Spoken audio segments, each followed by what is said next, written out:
Hello, class. We are moving on to the French Revolution, Stage 2. I know you're really excited because I left you on a cliffhanger last time. So now we finished off on the last video where a new constitution had been written, the king had lost some of his power, and everything seemed perfect, right? No, everything is not perfect. So there were these people called immigrés. Let me try over. Immigrés. This word means immigrant in French. And when these radicals were taking over France and trying to down with the monarchy, let's serve the people, the government should help the people, a bunch of rich people that, they were afraid that the masses were gonna rob them, they fled because they had money, so they left. And those people were called immigrés. And they went to these other countries and they spread pretty nasty rumors about the revolutionaries. They were like, they're horrible people, they're trying to kill us all. And all they did when they went to these other countries all around Europe was say really bad things about the revolution. Well, the kings and queens of other countries heard these things and they were like, wait a minute, what? The people of France are trying to topple the monarchy? They're trying to make the king and queen lose their position? We can't have that. Even Catherine the Great. Do you remember Catherine the Great from back when we were talking about the philosophe? The philosophe. What was it that was so cool about Catherine the Great? She was the queen of Russia, right? And she was so cool, she was enlightened, she was hip, she was writing letters to Voltaire, she ended torture, she was so cool. What did Catherine the Great do? Catherine the Great completely flipped her opinion. She burned all of her letters that she exchanged with Voltaire. And she said, enlightenment is a bunch of bull crap. No way, I'm gonna keep my power. And she flipped, she went full on absolute monarch in Russia. At some point, well, not really at some point, in June of 1791, let me clear this so I can have a new page. In June of 1791, the king and his family tried to escape. So they had been, I told you that the Women's March had gone to Versailles, to his fancy palace, and gotten him and brought him all the way back to his palace in Paris, where he had been pretty much just trapped there. He and his family had been imprisoned in this palace ever since October 5th of 1789. October 5th of 1789, that had been the Women's March, when they were, outside his palace screaming, bread, bread, bread. Was brought back to Paris and he's been trapped with his family. I mean, I say trapped, they were living in a big fancy palace, but still they couldn't leave, so they were imprisoned in their palace. And Marie Antoinette, let them eat cake, Marie Antoinette, she had been pressuring her husband the whole time to try to escape. So in June of 1791, he finally caved in and he said, all right, fine, Marie, let's try to escape.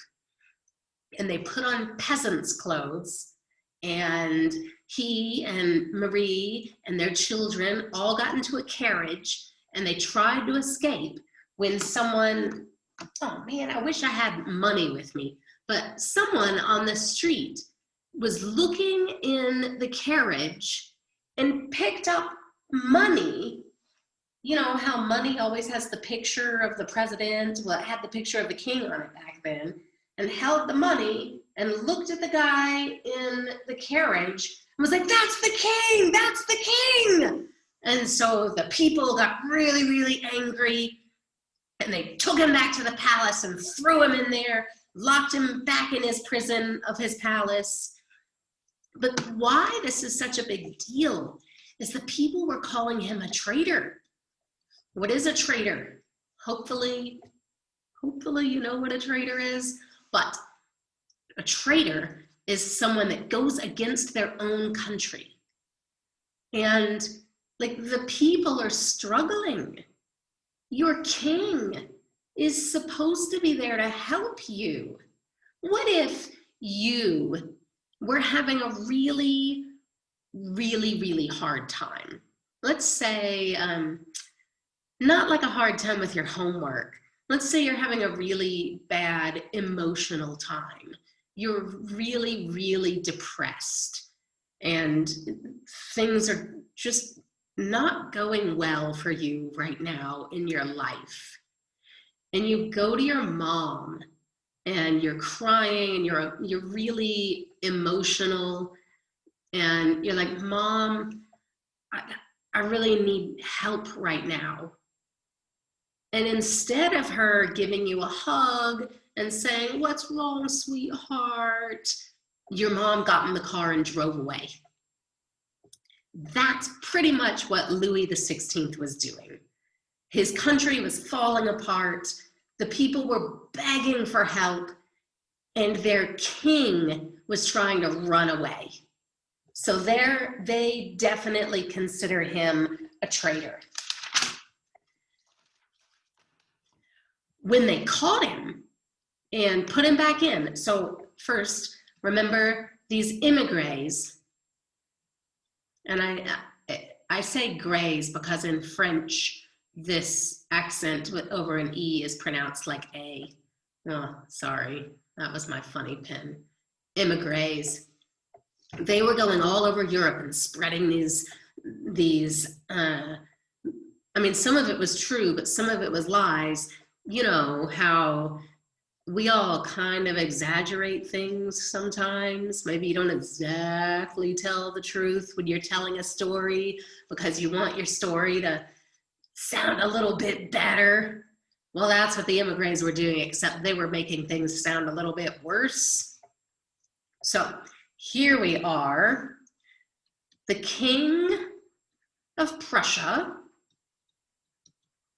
who also happens to be the Emperor of Austria, and most importantly, he was Marie Antoinette's brother. Marie Antoinette's brother. The King of Prussia, who is also the Emperor of Austria. It was really weird how monarchs could do that. They could be like the king of multiple places, but this is one dude, not two different guys. The King of Prussia was also the Emperor of Austria, but most importantly for right now, he was Marie Antoinette's brother. Well, he threatened to send soldiers to France to help the king get his people under control. Well, the people of France did not like that idea at all. So, in October of 1791, these very radical revolutionaries called no, I'm spelling that wrong. Yeah, oh no, I'm spelling it correctly. Sans-culottes. Culottes are long pants, short pants. Culottes are short pants. They're kind of a mixture of pants and shorts. They come a little bit past your knees, and they were super fashionable at the time with like all the high fashion people wore culottes. And sans means without. So it basically means without the fashionable clothes. And who doesn't wear the hyper fashionable clothes? Are the poor people, because they can't afford it. So these really, really radical revolutionaries that the bourgeoisie and the nobles and the clergy called sans-culottes, they wanted a radical revolution in France. They wanted to get rid of the monarchy completely. No more king. This is really revolutionary. It was, I mean, both the words are here. It was radical. They were radical revolutionaries. But these were mostly like poor, uneducated people. They somehow got the ear of the Jacobins. The Jacobins were a group of intellectuals. Intellectuals were people with, these were like philosophers, university professors, people, super nerdy people like me that just like to sit around and like talk about philosophy. That's an intellectual. The Jacobins were radical, revolutionary intellectuals, but they were of the bourgeoisie class, or I mean, I say class, they were of the bourgeoisie group, so they actually like had money and they had pull with the people. And they agreed with the sans-culottes. So the Jacobins started putting out pamphlets, printing stories in newspapers that all agreed with the sans-culottes. And if the newspaper says we should end the monarchy, and the pamphlet you picked up somewhere says we should end the monarchy, people start to believe it. So by 1792, radicals had completely taken over the National Assembly. Taken over the National Assembly. It's pretty cool because, well, cool to me because I'm a radical, but this is a big part coming up. I want you to take some deep breaths because it's really cool and this part is so important in world history. Really, really important. This part is really important in world history. The National Assembly put the king on trial, for being a traitor. They found him guilty.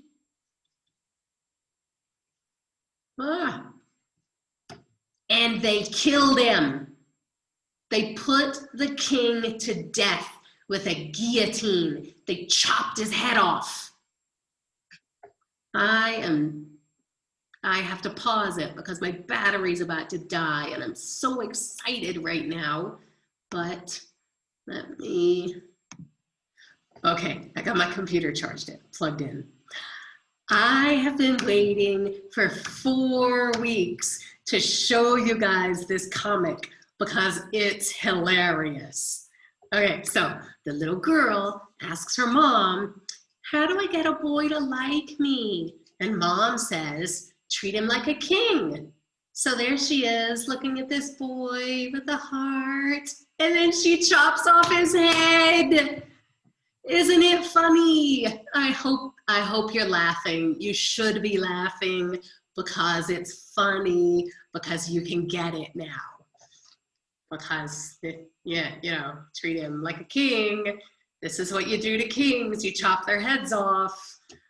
I really hope that you like that as much as I do, because I've been waiting for a month to show it to you. And now we have to go back. So they killed the king. And a few months later, they also killed Marie Antoinette. They killed the queen. So we are talking real radicals that want total change, have taken over the French government. Now, wait a second, I missed something. All right, so the National Assembly calls war. They say a war on tyranny, a war against tyranny. And France calls war against Prussia, Austria, and Great Britain. And the whole point of this war, of the war on tyranny, is to end oppressive monarchies. To end oppressive monarchies. Okay, so they've killed their king, they've killed their queen, now they've got a war on tyranny. They've gone to war to end oppressive monarchies against Prussia, Austria, and Great Britain. Then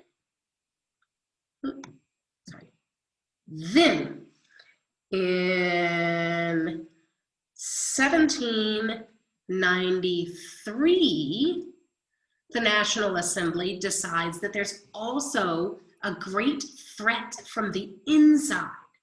There's a threat from the inside of France, because there are many people in France that don't actually support the revolution. They support the old ways. And so France creates, the National Assembly creates the Committee of National Safety. And this committee is dedicated to clearing up all the threats that come from the inside. And this guy, his last name, don't worry about his first name, but you need to know his last name. Robespierre was the head of the National Committee.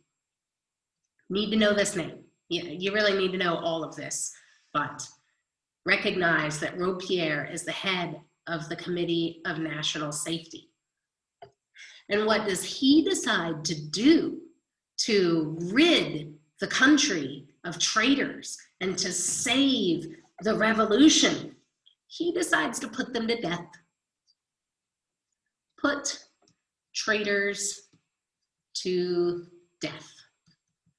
Robespierre headed the Committee of National Safety for 3 years. And in 3 years, he killed 17,000 people. 17,000 people in 3 years. And the crowds, did it all with the guillotine. That's the thing, like in the comic that I showed, where they chop the head off. And killed them all. And as they were marching them up to the guillotine, the people would shout, "Hail to the Republic! Hail to the Republic! Down with the traitors! Down with the traitors!" And then they'd chop their heads off. 17,000 of them. Then, at one point, the National Committee was like, maybe we made a mistake and we really shouldn't be killing all of these people. And so now the National Committee turned on Robespierre and they said, actually, he's the bad guy. He is the threat from the inside because he was killing off all of his own people.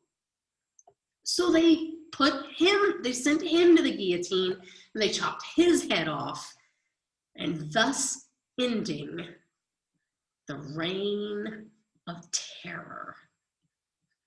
The time that Robespierre was in charge of the Committee of National Safety in France was called the Reign of Terror.